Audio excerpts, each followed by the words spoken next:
Hello friends, this is Rabbi Cukierkorn.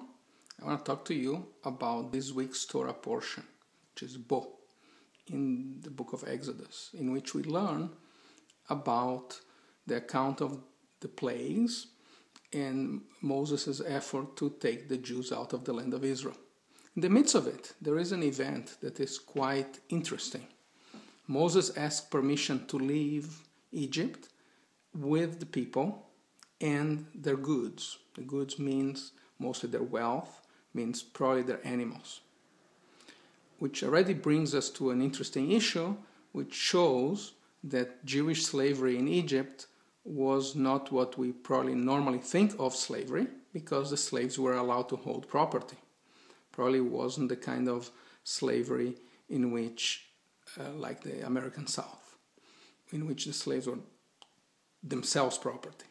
But here, they evidently had some wealth. So what Pharaoh says is, after some plagues to soften him up, it says, if you want to leave, it's okay, but leave the cattle as a measure so that you know you're going to come back, as a bond, so to speak.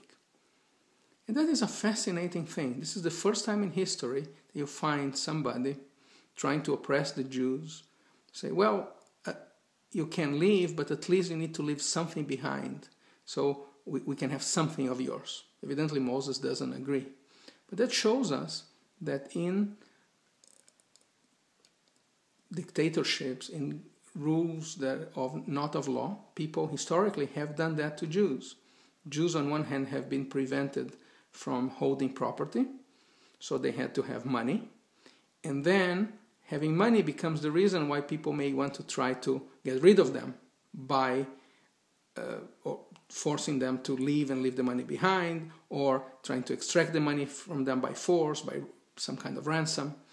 And what I believe this teaches us, even though it's not such a nice thing to think about, is that we as Jews must, on one hand, always be ready to defend ourselves. Moses did it.